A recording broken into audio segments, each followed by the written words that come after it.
Wow, long weekend.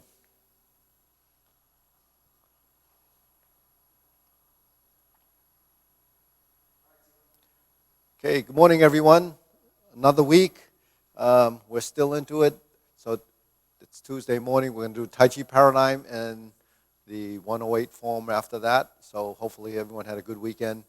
I'm sure if you feel a little stiff and you need to recover from the long weekend, so we can do some of these warm-ups, starting either like this or like this. And we're going to begin. Feet shoulder width, turning. 1, 2, 3, 1, 2, 3, 1, 2, 3, 1, 2, 3, 1, 2, and stop. Okay, hands here to the side. 1, 2, 3. To the side. 1, 2, 3. 1, 2, 3. 1, 2, 3. 1, 2, 3. 1, 2, and stop. Okay, hands up. Reach down. Relax. Stretch. 1, 2, 3. To your right. 2, 3. To your left. 2, 3. Center. Inhale. Exhale. Okay, hands up. Reach down. 1, 2, 3. To your right. 2, 3. To your left. 2, 3. Center. Inhale. Exhale. Okay, one more time. Hands up. Reach down. Relax. Release. And go down as deep as you can without forcing it.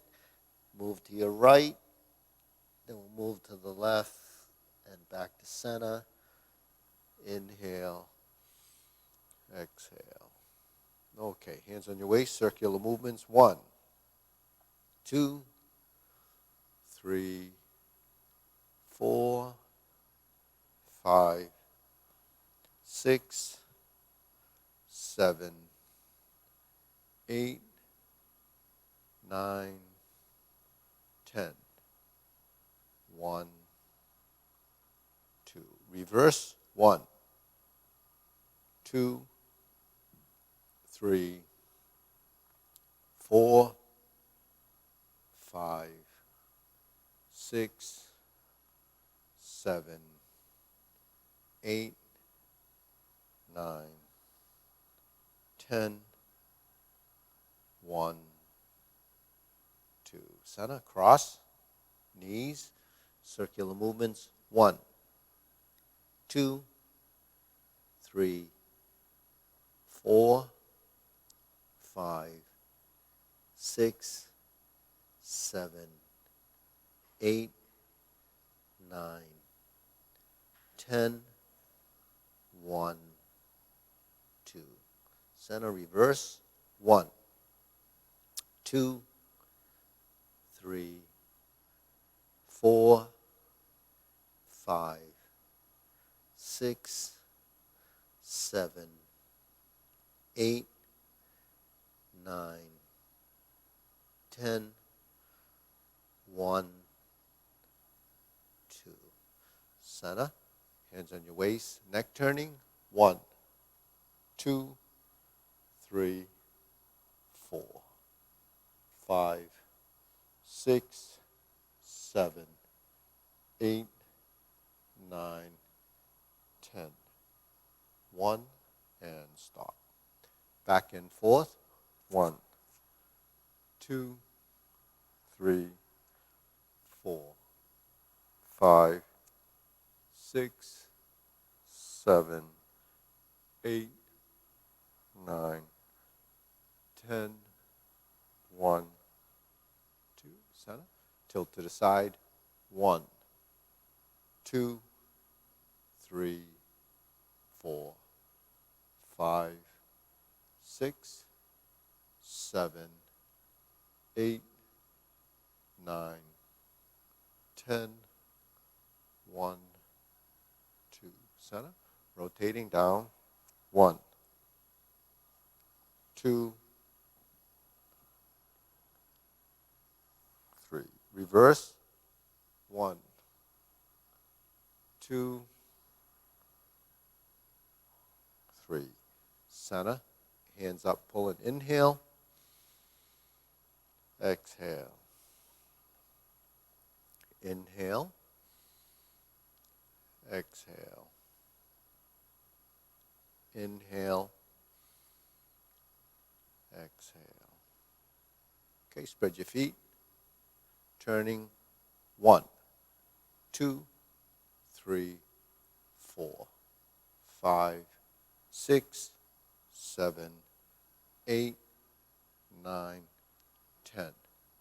1, 2, 3, 4, 5, 6, 7, 8, 9, 10. 1, 2, 3, and stop. Okay, we'll stretch it out. 1, 2, switch.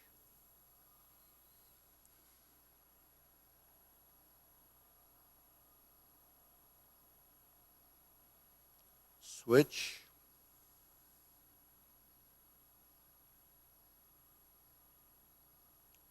Switch.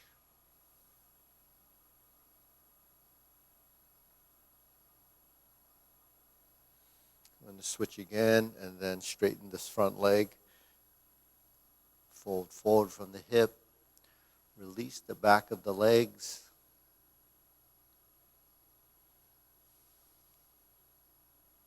Switch.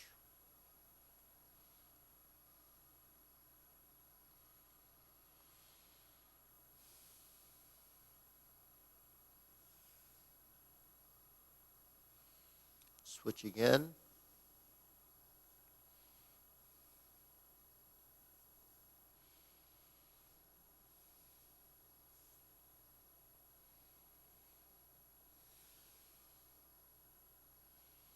Switch.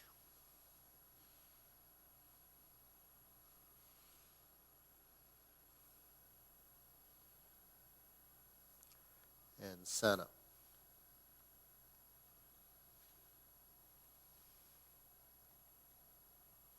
Okay, shake it out. Deep breathing, hands up, pull in, elbows out, up on your toes, and down. Okay, inhale. Exhale. Remember, breathe through your nose. Inhale and exhale through the nose, tongue touching the roof of your mouth. And down.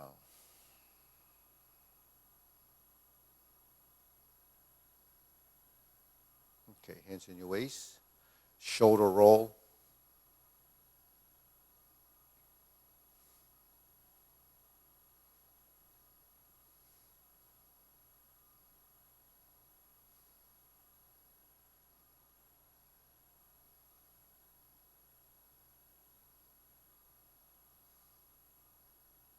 And reverse.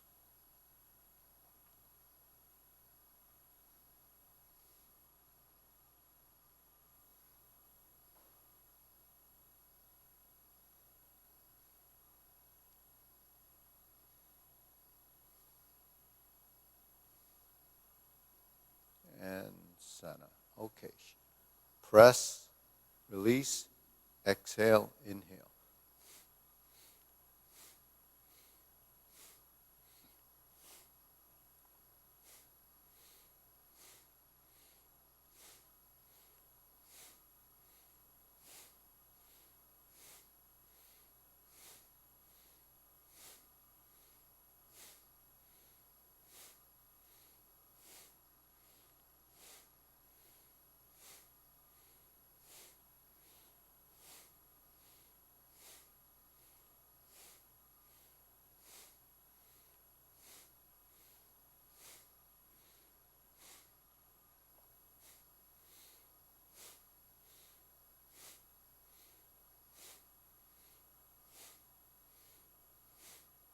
And center.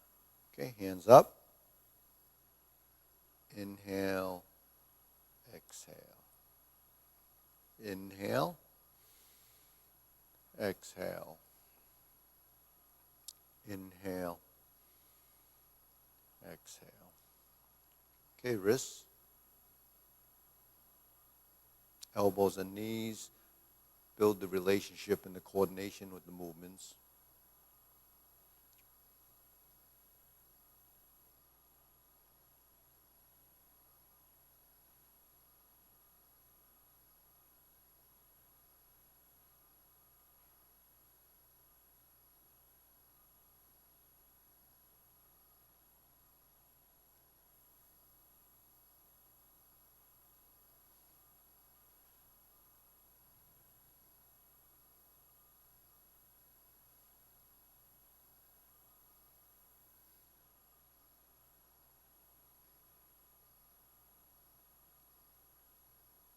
Okay. Reverse.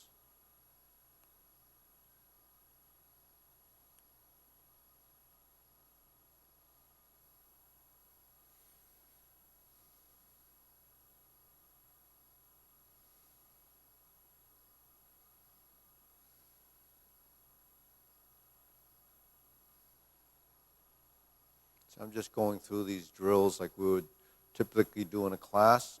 So once you're familiar with these drills, you just copy along. Don't worry about memorizing all of them in the beginning. Just follow along. These are all archived videos, so if you go to YouTube, you can actually log in and any one of the classes that are done live, they're archived. So, and these exercises are done consistently throughout those different videos. Okay, now palms down, bigger circle.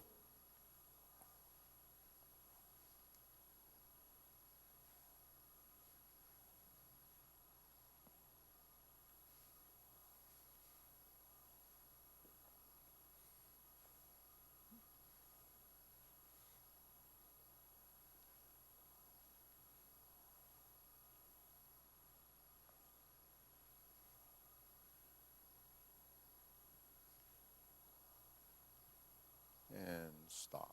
Okay, shake it out. Okay, now we're going to practice the shifting of the weight. So shift to one side, find your center and balance. Shift, the other leg gets close to the front. So the leg that goes this way takes the weight, and this one just sort of clings to that leg. So there's your center, there's your balance point. And we go back to center. So we get in the habit or get used to moving through the center. So if you're having some trouble with balance, this is a great drill to work just shifting to the side and finding that. So you have to really focus and pay attention to where that supporting leg is and what it feels like to be in a position where you're supporting yourself on one leg. Okay, now we're going to do this. Lift up, switch, switch, switch. Okay, good. Up and down. So this is called single-legged stance, or the golden croc crew stands on one leg, or golden chicken stands on one leg. It's the name of a posture. It doesn't show up until the 108 movement form halfway through, but it's a good drill to practice lifting and balancing. Okay, next I'm going to do the leg swing with you, and it's really getting your hands to move like this and then stepping on that same side, the right opposite to the left, left opposite the right, and we just move. And then if we step back, it would be doing that. Okay, now let's find our center. Let's get next to the leg, and we're going to go 1, 2, 3, and let it go.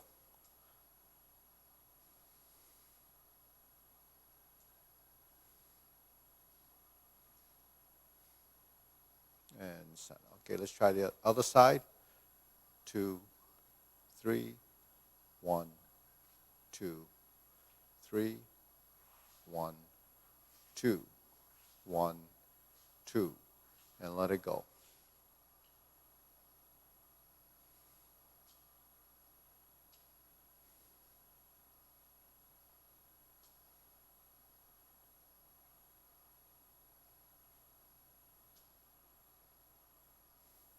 And center. Okay, let's get to the shoulder width stance, and we're going to swing opposite and in, and this is going to go like this.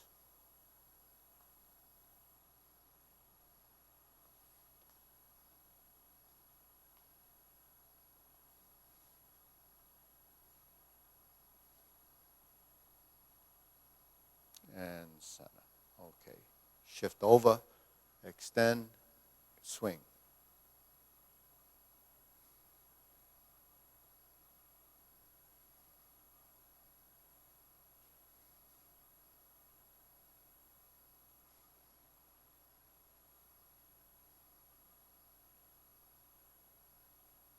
And center. Okay, shake that out. Hands up, pull in, inhale, exhale. Inhale, exhale. Inhale, exhale. Okay, the next drill, it's called silk reeling, and I'm going to go forward and back. Okay, so we're forward and back in the legs, and we're going to go forward and back. Forward and back.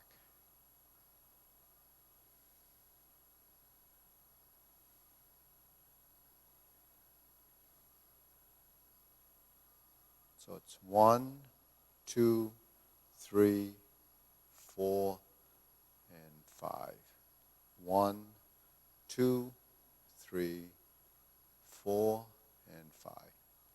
So I'm sure if you've been following the videos, you're probably much more comfortable following and doing this than in the beginning. You know, once you kind of get the knack of it, just go through the motions, and eventually you pick up on the strategy of the movement where you're going 1, 2, 3, 4, and 5, and just kind of flow through all the movements, coordinating the forward and the backward movement.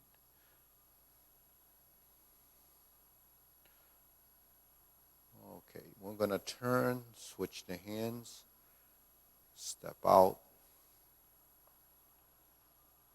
1, 2, 3, 4, and 5. Turn and forward and back. 1, 2, 3, 4, and 5. Just cycling through.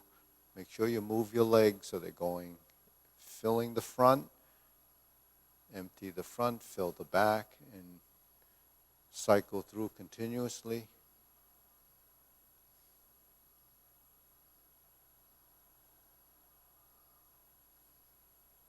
Okay, good.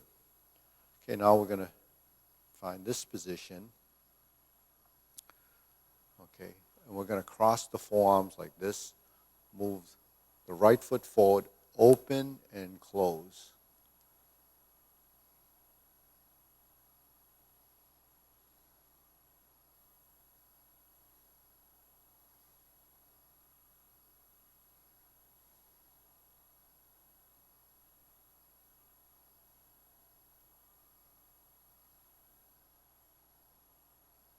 Switch. So we have the opposite side. This is the front outside hand, front leg.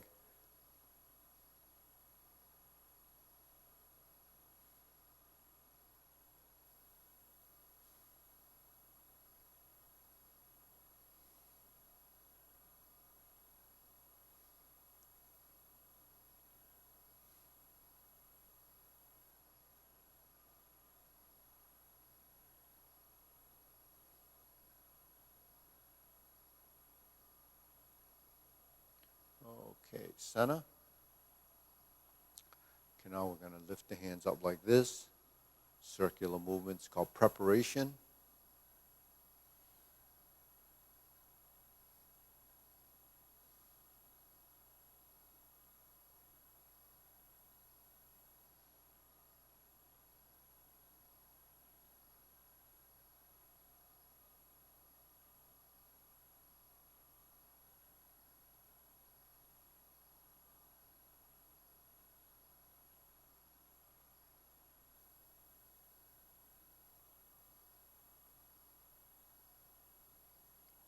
and center.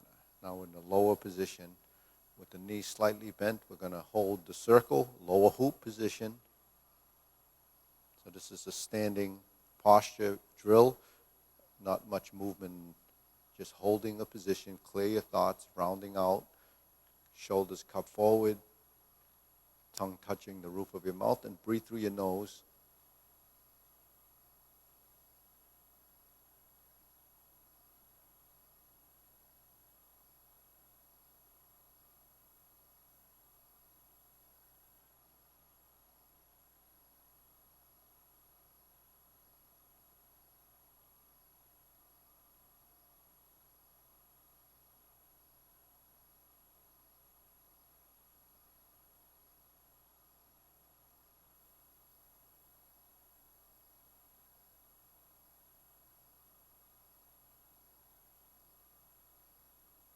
Shoulder height.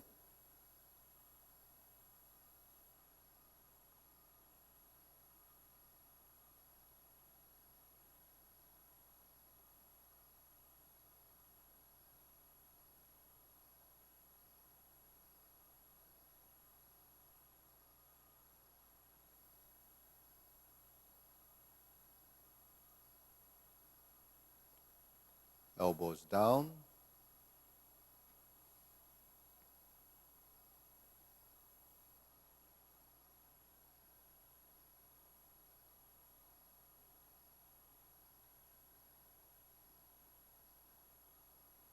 Okay, lower the hoop.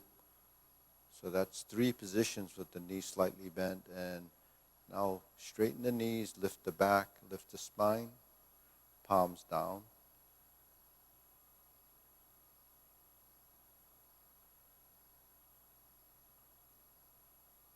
Okay, extend, fingertips down, pointing. Elongate the arms and legs.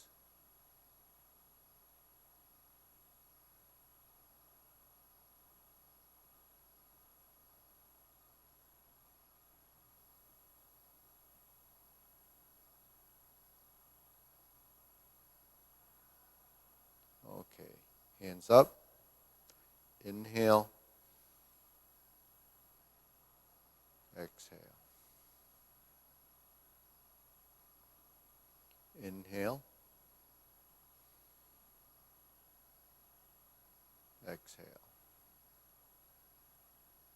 Inhale. Exhale. Okay, next, continuing. Posturing is diagonal flying. Remember, we start from hold the ball, and we transition up into this position. It's diagonal flying.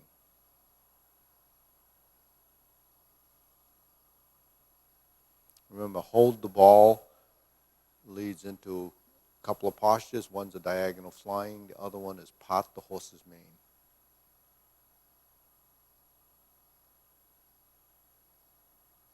Okay, switch. Holding the ball and transition forward and back.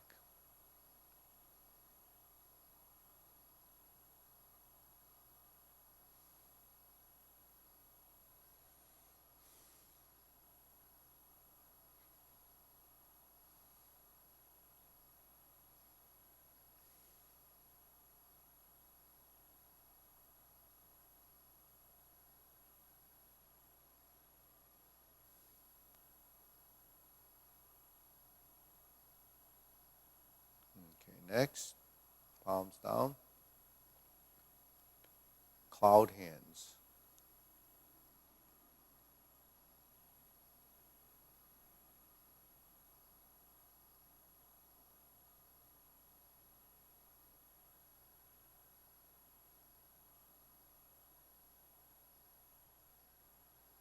Okay, now we're going to shift over,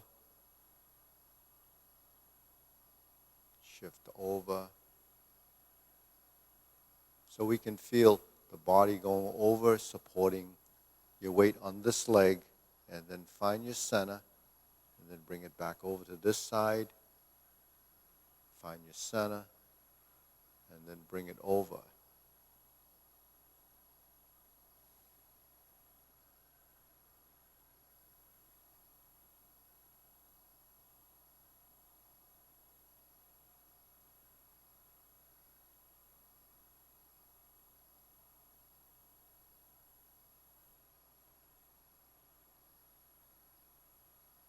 sort of feel like everything is settling into this leg.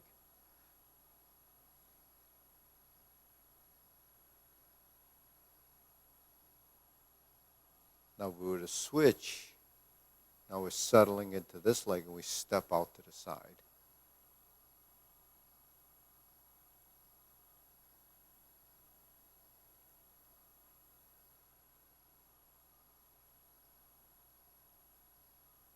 If we were to go back, the same thing applies.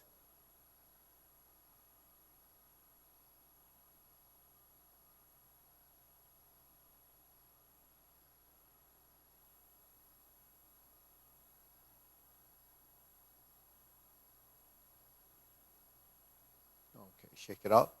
So you can feel your body shifting and you feel there's a coordination and a centering and a balance point. So, if you practice this specific shifting of weight and hand movements, you build the coordination, you start to build more of the body integration, the upper-lower coordination. So upper and lower, upper is upper torso, which really references upper appendages, your arms. Lower appendages are your legs. So upper and the lower is really the legs and arms working as a relationship. You build that coordination and you start to build the feeling of that. Actually, this applies to everything that we're doing. Even though we don't pay attention to a lot of the things that happen when we're moving, but that's actually what is happening, is this mechanism of balance and relationships in the body. Now, that relationship really varies in the way it looks, the appearance of the movement, mainly because of the tension or maybe the lack of integration or lack of coordination. It varies among individuals, but as you start to evolve, things will start to happen because your body starts to get comfortable, just like the silk reeling. Once the body experiences and builds the format, the programming of that movement and the sequential event that happens, is building the, say in silk reeling, the 5 positions, and then in cloud hands you have the 2 circles and you have the shifting of the way. So all of those ideas start to come together and it starts to make sense, not just here, but in the body. And the body starts to become more astute. It starts to recognize what you're doing, and then things just keep, firing away as you start to move. And the firing is actually happening up in here as it's making trigger points, in the order of things. So it's really building a program. Okay, now we're going to go from here to carry tiger to the mountain, which is really positions. So the geometry of position, we're going to go to the lower hoop position. It's a transition that actually happens in a form, but we have the lower hoop, and we pass right through the shoulder height position to the eyes, and we turn them out. We have the cross hand position that passes right through center and then opens.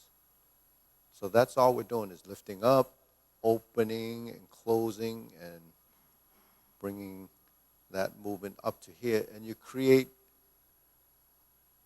this like an S-curve. You have one on each side, and they kind of merge in the center and merge down here and separate. So it's combining and separating like everything else that we do. You're lifting up. Pay attention to the pattern. Pay attention to the size of the movement, and you reference your body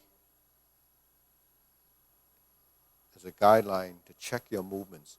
If we go up to here, eye level, and I go like this, I'm in this position.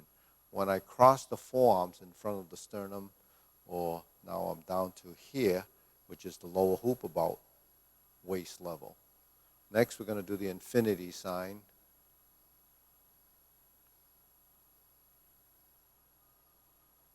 So it's just a figure 8 on its side.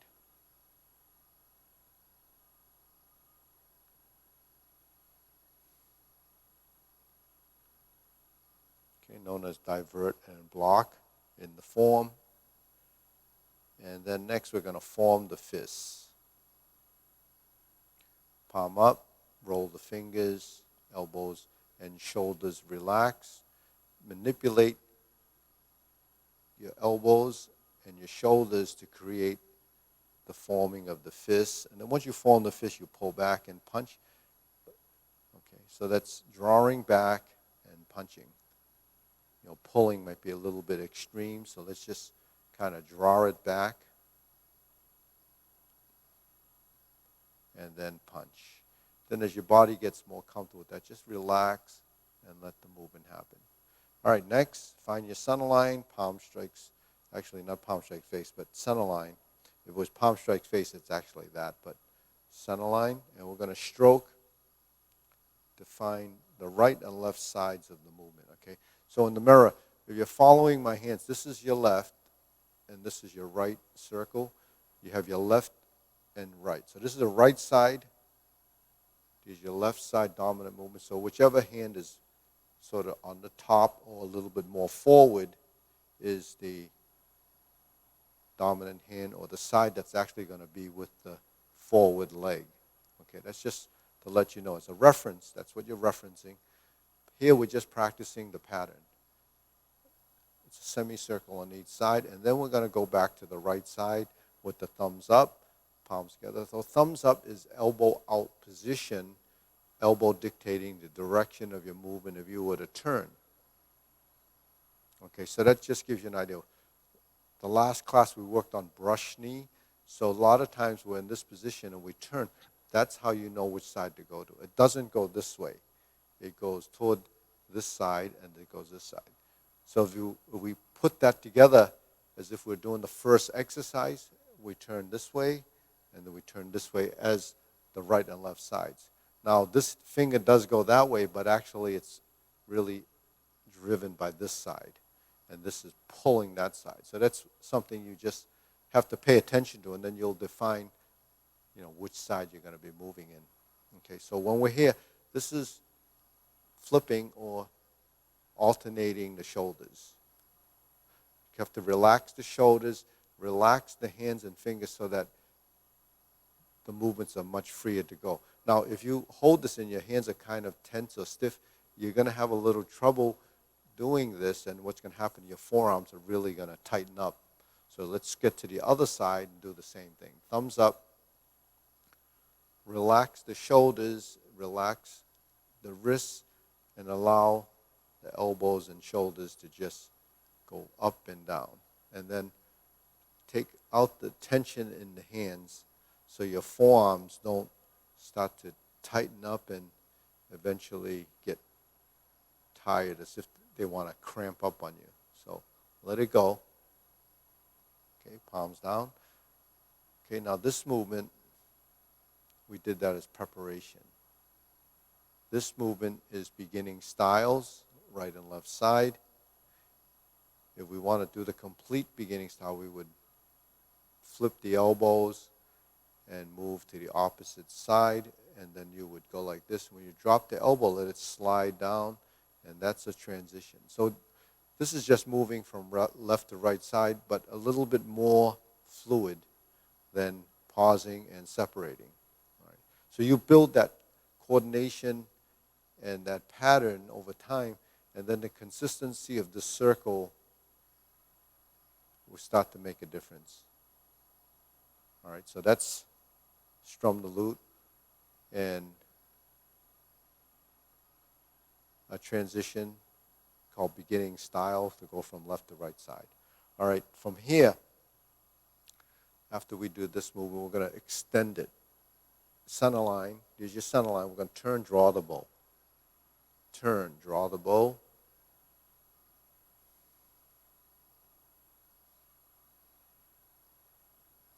Let's turn, draw the bow, and then kind of pause for a second, look in that direction. Turn, look in the direction you're headed. The long arm there is the direction you're headed, and just align the body and feel that final position as if you're pulling and stretching out so that the ligaments and tendons will create that single line.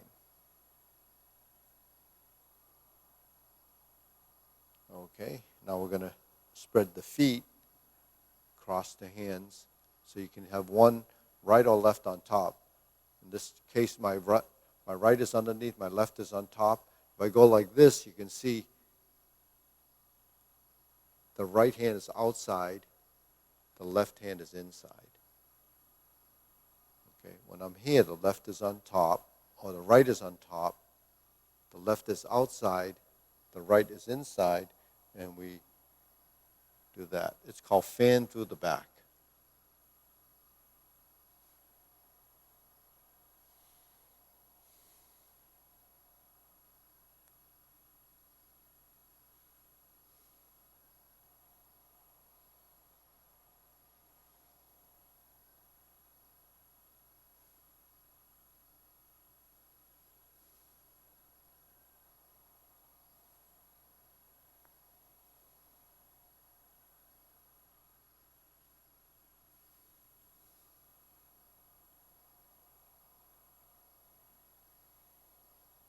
Okay, next, we pull together, go right up through the center, stretch up like this is raise the hand.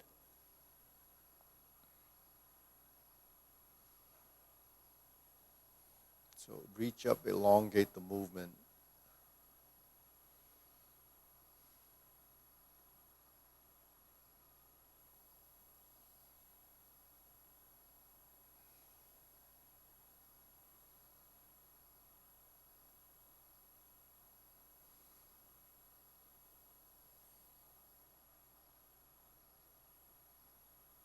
Okay, palms down, hands up, deep breathing. Inhale, exhale. Inhale, exhale. Inhale, exhale. Okay, so those are all the warm-ups or fundamentals that I call them. So they're really building blocks to the movements in your form.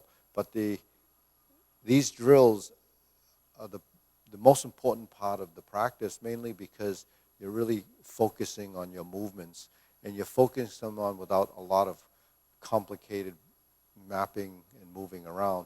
Eventually, that's what your goal is, to learn that form. But the form itself really is a vehicle to house a lot of postures that are sequenced and put in a specific order.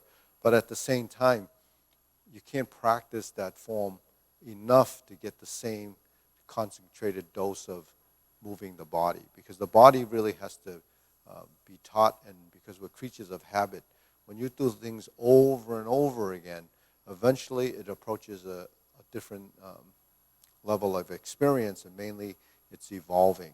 And what evolves is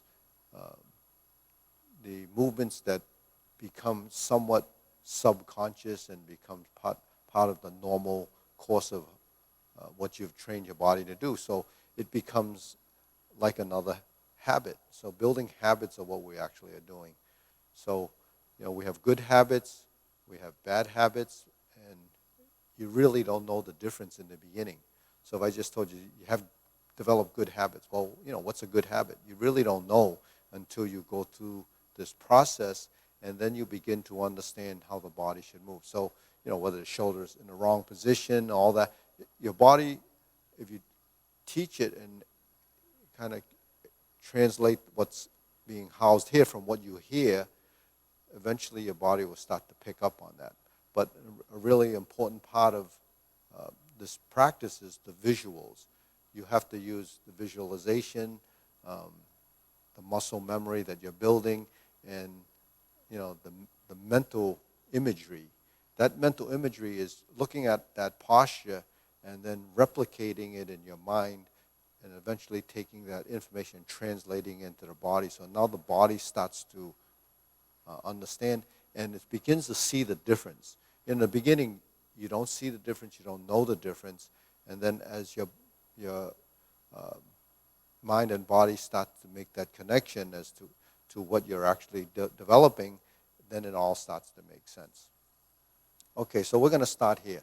Okay, now I'm going to go through the three drills that we usually do to take you into a direction. So this is your square from the triangle. This is taking it. Okay, So we're here, and I go forward and back, and I turn. So this is a 180-degree turn, breaking it down into two pieces. So I'm going 90 degrees here, pivoting. So all this pivoting and adjusting and shifting a weight is to take us in a direction. So this is a 180-degree turn, essentially, starting here. I'm going to do a few grasp the sparrow's tail. This is your left side, grasp the sparrow's tail. Hook your wrist and you turn back to front. And then if we open the hands, you would have single whip. We turn this way. We go to neutral, forward, palms down, back, inside hand up, and go forward. Hook your wrist, sit back. 1, 2, 3, 4. Now, single whip is actually bigger than that, but I just want you to realize that when we're going from grasp the sparrow's tail, regardless of whether it's left or right side, you have a transition that's going to take you in a direction, and that's what we're actually doing. Learning to go from one position to the next, grasp the sparrow's tail, forward, hook, and you're sustaining your arm position and then moving the other hand so that you can actually go from one position to the next and then build that transition. All right. So we're here. I'm going to run through the grasp the sparrow's tail. Left side, 1, horizontal elbow, 2, palms down, inside hand up, 3, with a push on the left side. So the left push is with the front leg. Okay, and single whip, because we're on the left side, we have the left side hook wrist to the right side position. So you have one on this side, but that happens, this one happens when we're on this side. So we're going to go from the right side, elbow out, and then palms down, and then inside hand turns up, push forward, hook your wrist, and we're back to center. Okay, and we draw across like that. So that gives you the practice of a 180-degree turn, and you're practicing the grasp the sparrow's tail, forward, backward, right and left. Now, if I did it like this, let's go to the left side again. So we're just taking this and turning to here. Okay, so once we're in the frontal position like this, we're going to go forward, back, and forward, hook your wrist. But we're not going to do the twist to the front because we're already in front. We're going to step up and switch hands. And then we can do grasp the sparrow's tail here. And then we hook the wrist, and then we can toe out. And this is how we can practice switching sides and still have some footwork. Forward, back, and forward. Hook your wrist and back. So that's one unit. It's really grasp the sparrow's tail right and left side without any complicated transitions going to the next. Now, if I take that same grasp the sparrow's tail, okay, and I switch it to brush knee, I go to neutral, and we worked on this last time. You turn to your right, flip your hands. So what we're doing here is doing the same movement twice. Okay, now to get to the other side, I use the same footwork that I just did. Twist step, and you step through. Because my elbow's out on the left, I flip, and that's your brush knee and push here. We go back to center, preset the position, and we're going to step up, switch the hands. Well, that's a flip. That's like beginning style with the flip. And now we're back. That was my fourth brush knee. Okay, so the next movement becomes strum the lute. So if I turn this way, and then back, and then forward, shifting the weight, passing through center 2 to shoulder width stance, I end up with close the door. So you notice the elbows are expanding like this, and then sinking down and relaxing. Now I'm going to form the fist and step up. So now I still have this hand here, punch. Now I'm going to sit back so my hands kind of exchange a forward and back position. Now this time I'm going to do this. Like the infinity sign, it's called divert, block, punch, and bring the left hand to the outside, open the right side, and we're like this. Cross, vertical, and push. Now we're going to go back to neutral position. Okay, so if we were to start that series again, it would be strum the lute. Okay, so you would be here, strum the lute, 1, 2, palms up, kind of pointing toward the center, lean forward, close the door. Form the fists, step up, and punch. Sit back, go out, go in, and out. So that's divert and block, leopard and tiger springs to mountain.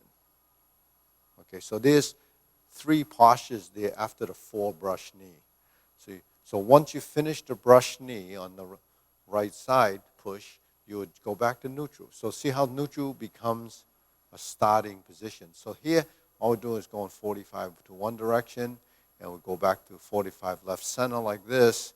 Then we're going forward, close the door, and complete. So that's one piece you can practice as one set of movements as a posture. Then you form the fist, and then you punch. So this is divert, block, and punch.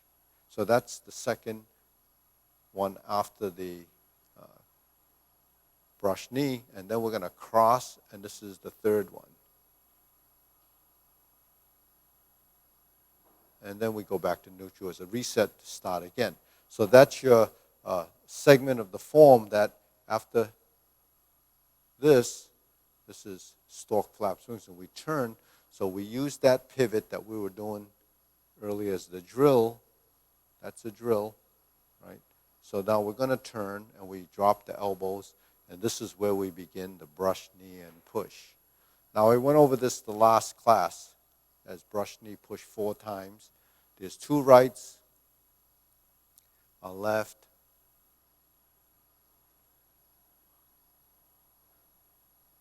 and then 1 right. So we do 3 right side pushes and 1 left. So just kind of keep those numbers in mind so you know how many you should be doing. Then we're going to end up back to center. We're going to strum the lute.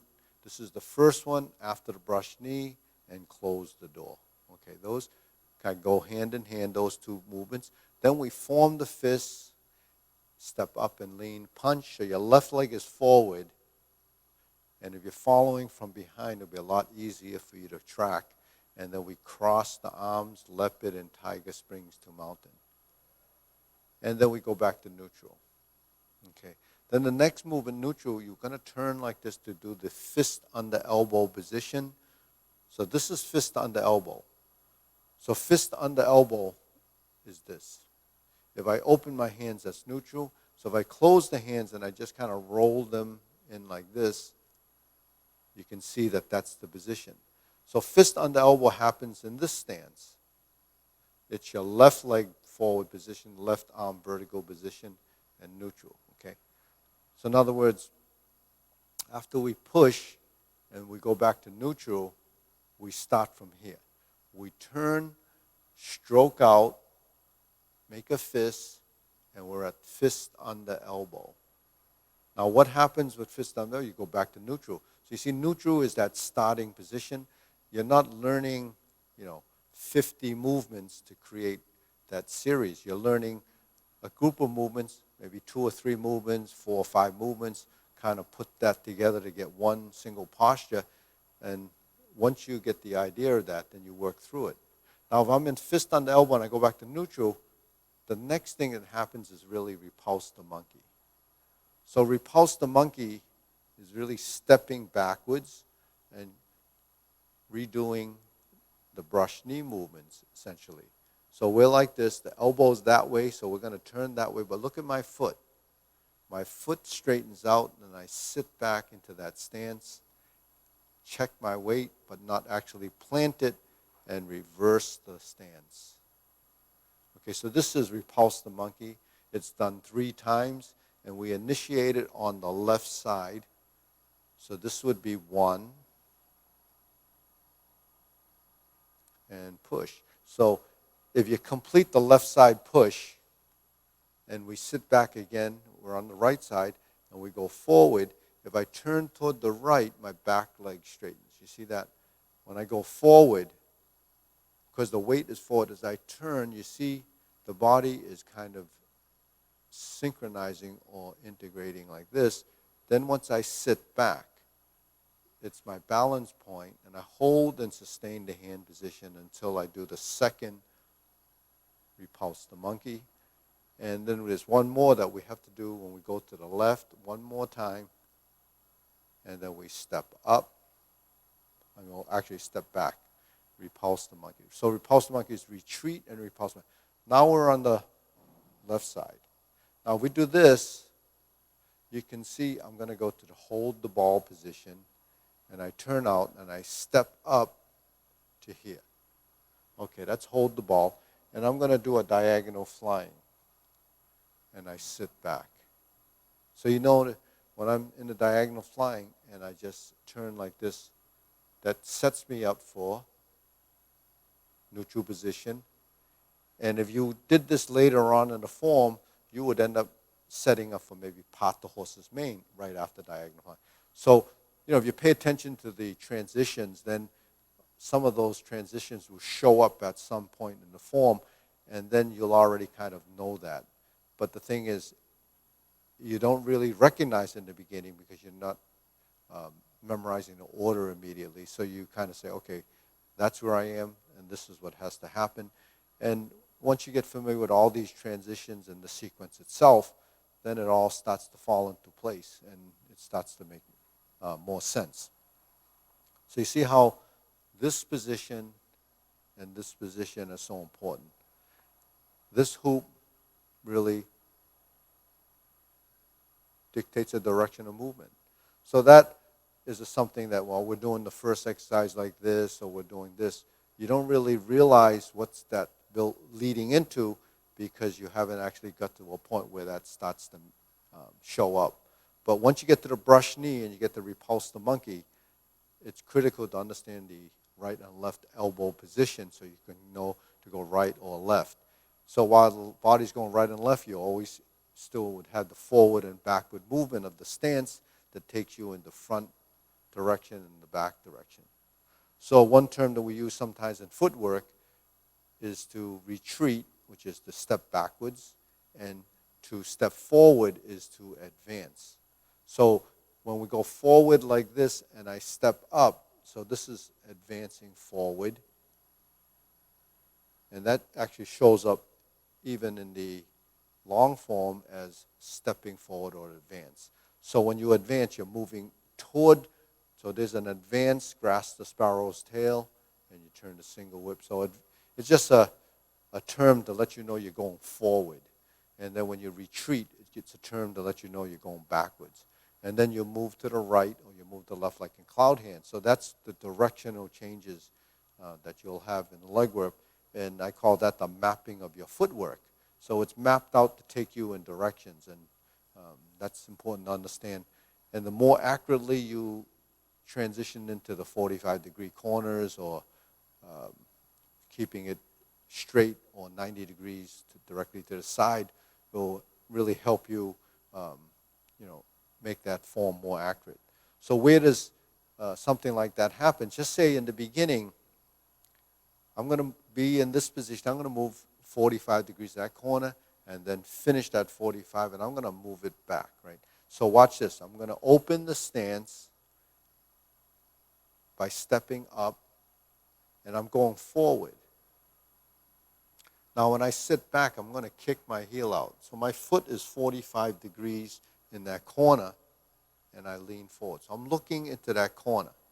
If I drop my elbow, I'm still in that corner. I shift my weight, and I'm going to turn like this. When I bring my foot in and step out, I just made a transition with 2 increments of 45 degrees to get to this side, and it's 90 degrees to the front, and I do my first grasp the sparrow's tail. Okay.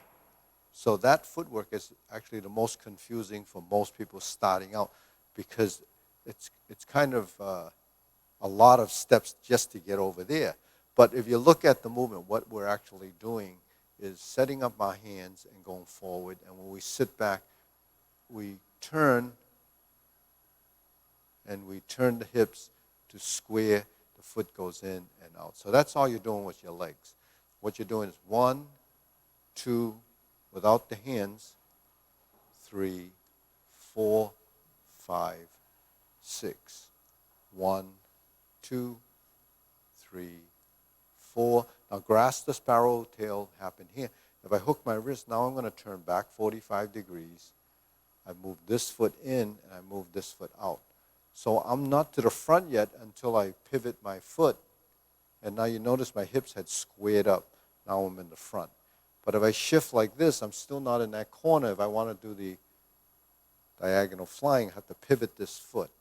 But I don't have to pivot that much. I can pivot it this much, so that with this pointing there, I could look in this direction and then shift a little weight, so I would get the look of this slanting diagonally.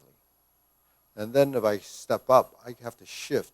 So I'd move like this. Now the hips square.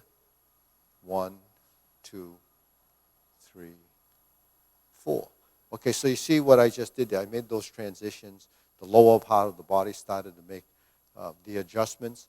Now that little adjustment that went from diagonal flying to the front position to step up and raise the hand will be that little jog that you have in the cloud hands. Because when we do the cloud hands, we have that little maneuver where it kind of has a hip squaring. So that actually helps you build some flexibility and strength in your legs. And as your body adapts, a lot of times when people first doing Tai Chi, it appears to be kind of strenuous on your knees. The reason why it's a little bit strenuous on your knees is not because your knees are weak. Actually, the knees it's a joint. The muscular could be not releasing and allowing you to accommodate the position, but it's not releasing and accommodating the position because of the knee totally. It's your hips. So you have to work your hips to allow the hips to relax more, and don't over tuck the hip. In fact, don't tuck it at all. Kind of sit into the stance and let the hip joint kind of do its thing to adjust and maneuver, so that there's some range of motion that's going to be built into that, and then it's not going to put all the stress on your knee. Now, while you're shifting your hip and adjusting, take the tension out of your ankle.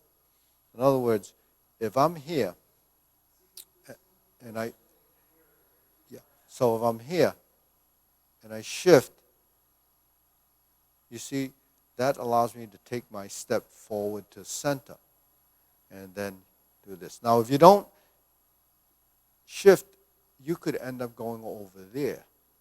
You see, so your hips and your feet actually will help dictate the direction of your movement. And if you don't follow that way, then what's going to end up happening is that you're going to go in the wrong direction. But in the beginning, as I say, all of these joint angle positions, and I talk about the joint angle positions, mainly because muscle memory and the manipulation of your skeletal structure is working the joint angle position, which is really what the muscle is memorizing. It's not memorizing the fact that it's just going through a series of contractions or relaxations. It's programming those movements to manipulate your skeleton. So, when you're manipulating your skeletal structure, you can imagine what else is happening. There's connective tissue, there's circulation from the action of the muscles doing all of that. So, there's a lot of physiology involved with what's happening in the body, but at the same time, we don't really have to pay attention to that. I just bring that up so you understand that it's not just a mindless movement, that you're just doing it like we do it without, like an infant learning. That's really mindfulness, because they're just mimicking based on what the image is saying, do this, do this, do this. With this, there's actually another level of heightened understanding. That heightened understanding takes you to a whole different level. So it allows you to interpret. It allows your brain to start to analyze the movement And that's actually a pretty valuable tool. Okay, now I'm going to go through the sequence before we end this section of the form. So we did do 3 other different positions, and if you're following, you'll be able to capture those, okay? So I don't want to build the form too fast for people who are just learning. So this is grasp the sparrow's tail, the single whip. Hook your wrists, and then we're going to turn the single whip again, like this. Well, we did this earlier. That's how we get there. We hold the ball, and then we shift, diagonal flying. Shift, step up, raise the hand. Go through center, feet shoulder width, bend from the waist, stork flaps wings, and relax. Turn. Brush knee 4 times.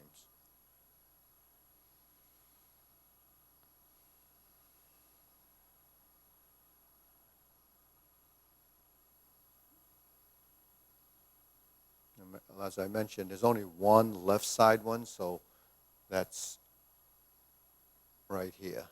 And then we go back to the right. But if you're learning the brush knee, you want to practice the left side in position so you're familiar with which way you're turning and which hand is moving. So this is strum the lute. We just went over that. And close the door. So those go together. Keep the strum the lute and close the door together. Step up and form the fist. Divert, block, and punch is the next one. That's your second one after the the brush knee. And then here, leopard and tiger springs to mountain is one posture. Now we sit back, start again, turn. Now we're going to do the fist under elbow movement.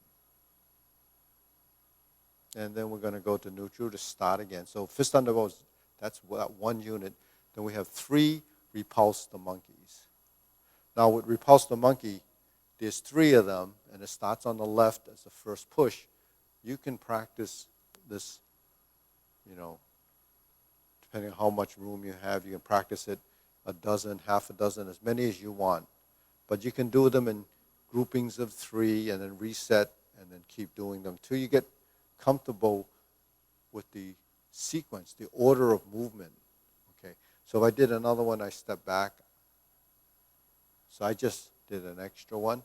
So typically, once you finish your repulse the monkey, you would go forward on the left, and your last one would be on the left side.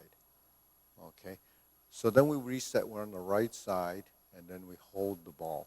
So this is a different holding the ball. All you're doing is lifting this elbow and turning the body so you're square. We turn out like this and step up. We're going to lean forward and turn. That's diagonal flying.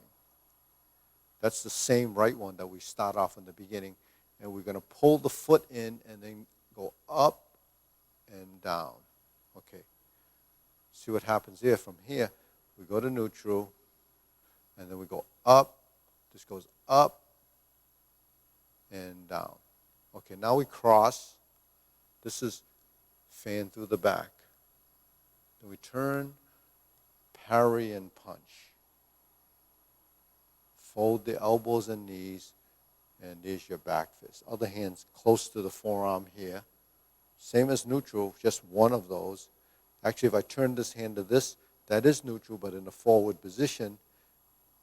So we're going forward, invert the hand, turn toward the mirror, separate the hands, and we're like that.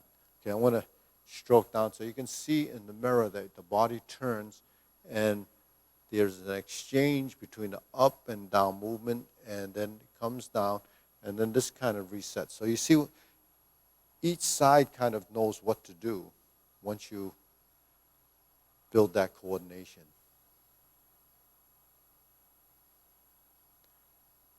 So that term, knowing is not knowing, is a good example of the body not knowing until you actually get familiar and you do it enough. Here's your lower hoop. This is a transition. Carry tiger to the mountain, and then we cross the hands. Now you have your left hand to the outside. You bend from the waist, and you go counterclockwise to stork flap swings, and then you continue all the way around till you're in the left side grasp the sparrow's tail. Then you're going to do the hook wrist, and we're going to turn 45 degrees open, because this is going to the left side single whip. The palm side goes in, then this side goes across. Now, if I did a diagonal flying on this side, that's what would happen. But we're not going to do a diagonal flying. We have to flip the hands over, and we're going to do a diagonal flying this way. Okay, remember before I said if you sit back to neutral, you're here, and you hold the ball. Now you have part the horse's mane. Because what we did from the diagonal flying was turn to this direction to hold the ball here, and then part the horse's mane. That's your left part the horse's mane. We step up, go to neutral, stroke down, hold the ball. So this is another holding the ball position, and it's kind of slightly different from the other three or the other two that you did.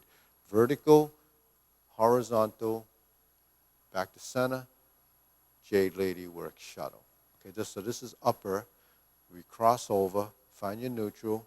We go forward, neutral, Jade Lady or work shuttle. So this is high up. This is about where your sternum or solar plexus is. Now we're going to drop the elbow hook, turn back to the front, and we're in the single whip again. Now from the single whip position, we're going to drop this hand, and then pivot.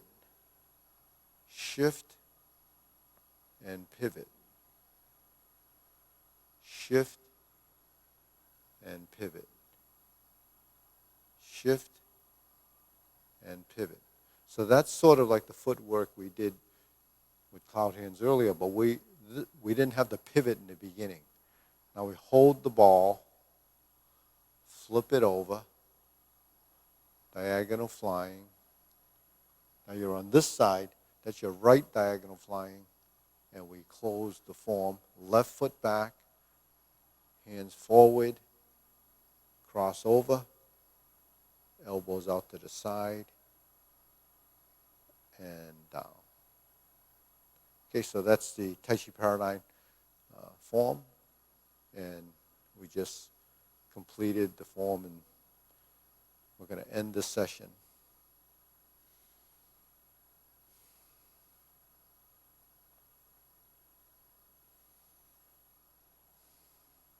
Okay, good. So that's the Tai Chi Paradigm. Now we're going to pick up the long form from the obliques. So the obliques begin here. So leopard and tiger springs the mountain. So instead of doing this to fist under elbow to repulse the monkey, we're going to go from here to carry tiger to the mountain. This transition happens on the back side of the form, where we go to the left side in the Tai Chi. Here we're going to go to the right side. And we're going to turn to the right. And this is brush, knee, and push. If you sit back and we go forward and back and turn, this is the oblique brush, knee, and push with a 180-degree turn. And we go to grasp the sparrow's tails. So that last exercise that we did with grasp the sparrow's tail and the turns, that's actually some of the footwork.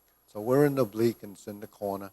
Now we pivot 1, 2, 3.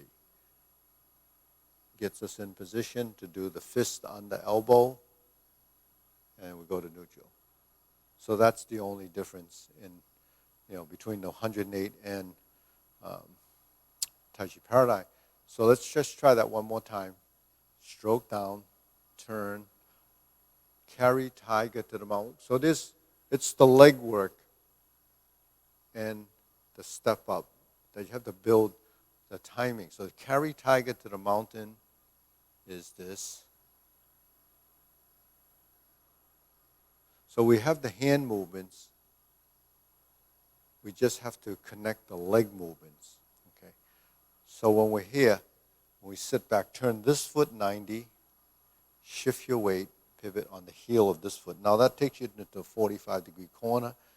Once we're up in this position, we have to take this foot and turn it toward the mirror. And then if you look down, you're going to be misaligned. You bring this foot up to here, and now you're parallel and you're here. Okay? And then when we turn,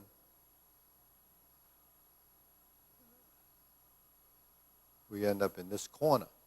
So when we turn, we actually don't have to do this because that takes us all the way here. When we're here, we just have to turn the shoulders and just lift the front foot, and we should be in that corner. Okay. So when we cross the hands, okay, we just turn, typically would be the comfortable thing to do. So just shift. And then we turn and brush knee. Now we're going to do a 180-degree turn. So we have to point this toe all the way to that wall, and then we might have to drag that a little bit over. Okay, then we're brush knee, left side, push. And then grasp the sparrow's tail. Okay, now we're going to turn all the way around to hook the wrists actually to this corner. So we start in that corner, go over there, turn to that corner, back to this corner, and we're in a single whip position. Then we pivot twice. Now here's the pivot. Bring the heel forward, pivot on the heel, bring the toe around, and then you might have to reset this foot to drag it across a little bit, fist on the elbow, and then it resumes. We're going to just do the repulse the monkey, standard procedure 3 times.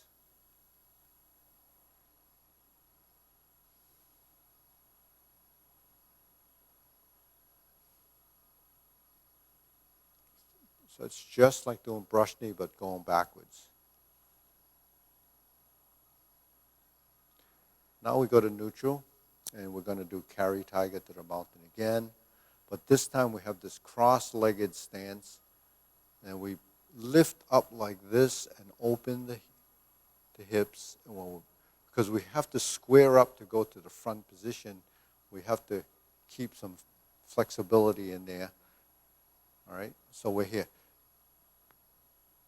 Lower hoop. Instead of doing this for diagonal flying, we're going to carry tiger to the mountain, and we lift up and we open the knee. If that's easier to do, then you go open to hold the ball. Okay, so when we're here, we lift up, open the leg if you open it, and then come back down and square the hips. 1, 2, 3. Now we shift. Here's your diagonal flying again. And then we repeat this. We did this earlier. So that's the same little sequence until we get to here. Then we toe heel, and we're going to do 1 brush knee. So we're familiar with doing 1 brush knee in this, but in the earlier part we did 2 of these, but we're just going to do 1 and then sit back, and instead of going from diagonal flying to insert knee, we're going to go right from brush knee to here, and then we're going to do the insert needle. And it continues, and you follow through with the same parry and punch. And then this time, though, we're going to retreat, straighten the back foot. So when I form the fist, I straighten the back foot and sit back. I retreat, and I switch the hands, and I just go right into divert, block, and punch. Once I finish that, I have to step up, advancing forward to grasp the sparrow's tail. So there's where you step forward, and you hook your wrists, and here we are at single whip again, and we have the first set of cloud hands beginning there. Okay. So, just to show you what's extra is this. Carry tiger to the mountain. Open the stance. Hold the ball. Repeat. All of this is a repeat. And then we're going to go to the left. And we're going to do one brush knee. And one, insert the needle. Okay, you go up, and then we go fan through back. So insert needle and fan through the back. They usually follow each other. Then you turn, and parry and punch actually is part of that grouping.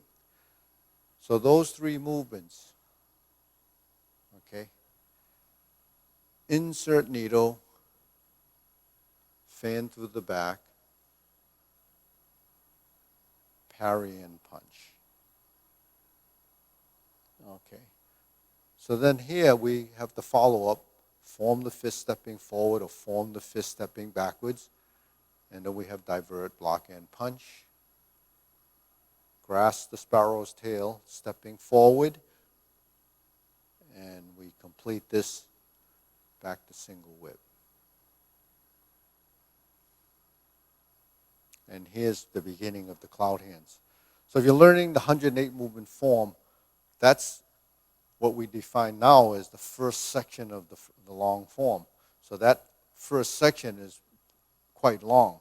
In the Tai Chi Paradigm form, the first section is up to stork flaps wings.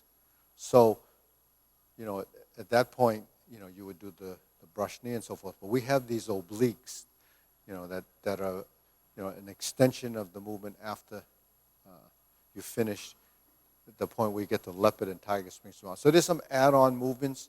The add-ons are really no real different postures. You have the brush knee already. You have the only difference is the mapping. You have the obliques, which you have brush knee right and left side, and you have grasp the sparrow's tail.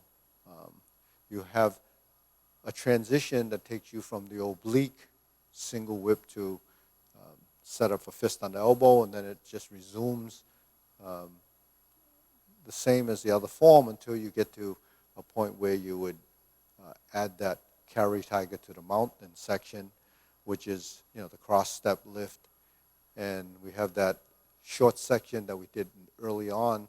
We raise the hand and so forth. So that builds that first section of the long form. So if you bring those two pieces on that are added in there, you will have the section up to the cloud hands. Now, in the cloud hands, we've actually worked on that several times. So in the long form, we have this hold the ball position before initiating the first cloud hands. So this transition, where you have this little jog,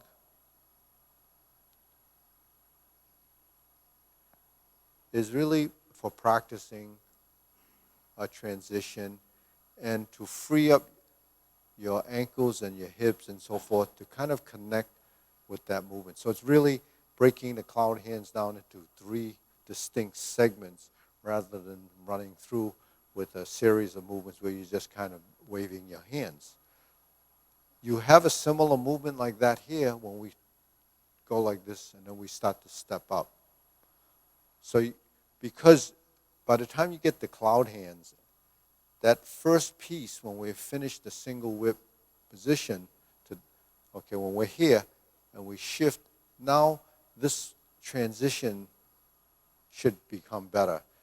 And then if you're doing the cloud hands in addition to that, you're going to settle into your stance and build that transition better than in the very beginning when you first learned it, because the legs are maybe not cooperating at that point, and then things are not as settled and relaxed. So once you get past this point and you get up to about the cloud hand, you're gonna have three sets of these. So it's gonna work your legs more, and then you have to kind of backtrack and put in some of these transitions into what you've missed in the first round.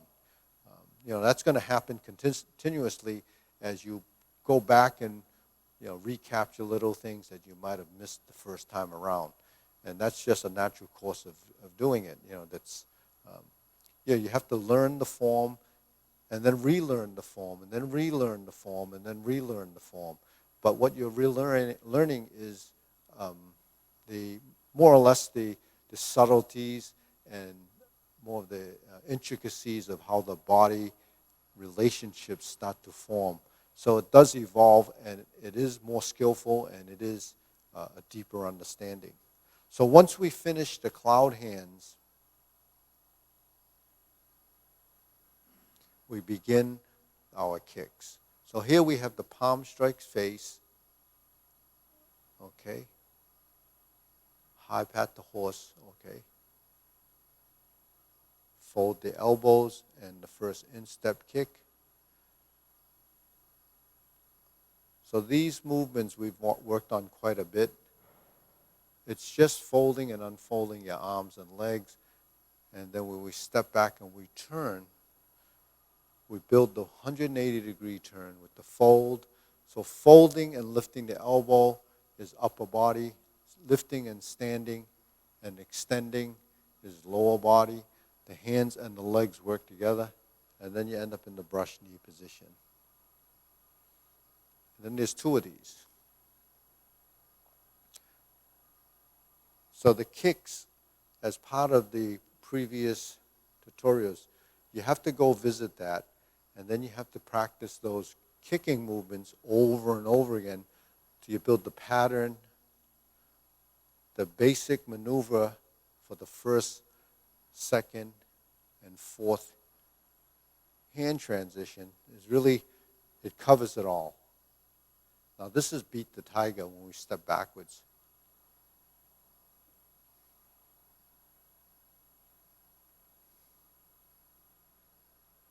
Then we turn back to here, and we do the left side heel kick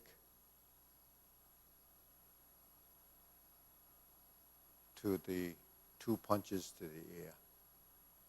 Okay, so I just review that again with the hand movements. That's really the first grouping of movements for the first instep kick. That would be that. Now if I take that same set of hand movements and I turn to the corner and I fold and lift my knee and then bring it around and then cross behind as if it's going right behind that front leg, right where the knee is. It allows you to open your stance, and then we end up here. Let's go to the right side, change the hands, and then pivot toward that corner. Let's drop the elbow, stroke down as you're rolling back, turn, and then face the back corner. Fold the elbows, turn away, then turn back to that corner. Make your fist, pivot around, and we're here. That's beat the tiger.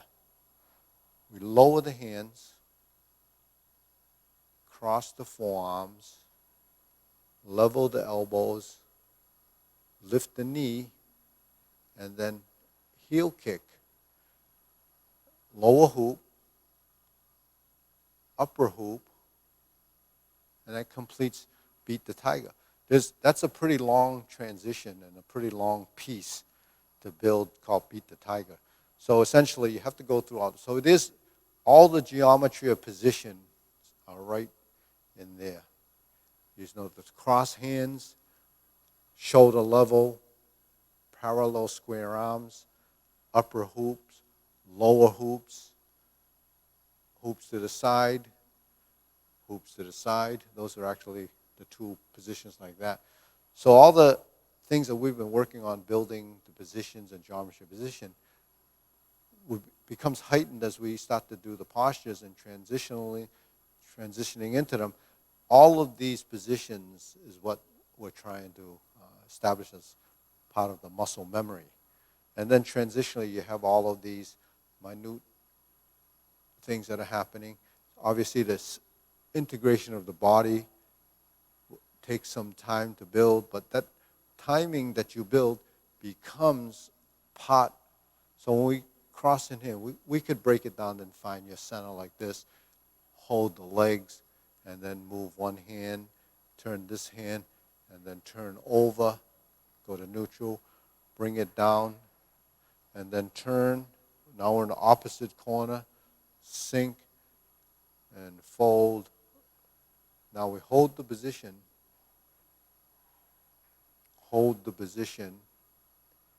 cross the position. Now you see that's just cross hands. What we do is we lift to the shoulders are level, and then we lift. So when the knees go up, your elbows can go up. And then you have your hand here. You have this lower hand, and you have this. And then if we cross over, this hand just turns. So that's essentially just kind of reversing the ball. We reverse, fold, lift. This is actually a crescent kick, parting leg. And then we're going to cross over like this. 1, 2, 3, 4. And reverse the hand. Fold the elbows, lift the knee, out, down, and this is parry and punch. So, we talk about training and balance. There's stages of your balance because the kicks require some flexibility, obviously, and that flexibility is what kind of hinders doing the kicks without losing your balance. Because the conflict and movement when you're doing the kicks is tension, and we don't maybe think about it like that, but if you're trying to kick and then you have a resistance in the muscles because of the inability to release the tension, or you don't have the flexibility, it's going to create physical forces in your body that kind of throw you off. So the more you do those movements, the more relaxed you become, because you're not just thinking about it and trying to do this and trying to do that. All of those things that every time you put the term trying and trying to work toward it, creates a little bit of stress in the body, or maybe some anxiety. So you have to practice it until you feel comfortable, and the more comfortable you get, the better you'll be able to perform. I mean, that happens with competitors or people who are performing in public. While you're practicing it by yourself, you do a great job, and there's no anxieties there, until you do it in front of someone, and then now you're worried, and what becomes part of that anxiety is the fear of failing, right? So the fear of failing creates anxiety and pressure and so forth. So this builds the confidence that you would need once you can get through that. And if you can do it in front of somebody without a hitch, that means that you've actually got it to a comfort level when you can actually execute without worrying about it. So that's kind of, that's a natural sort of anxiety that people have. It just happens. But you can overcome a lot of that by improving your movement. So that's why Tai Chi or martial arts is so beneficial to people that perform or compete, or for even kids that are doing this. They heighten their confidence level in how they can actually develop the level of execution, and that really helps you out when you're taking a test or whatever, because when you know it, the failure rate is going to be a lot less. So anyways, that ends this session. I'll see you next time. Give us a thumbs up. Go to YouTube and subscribe. Tell your friends. We're going to be streaming. We have till the end of the month before we can actually open the doors. And hopefully people will come back. We'll keep that social distancing. You can bring your own mask, and we have some, cleaning type things that we can use. We have the Perel on the wall. We have all these things ready for you to come back. Okay, on that note, I'll see you next time.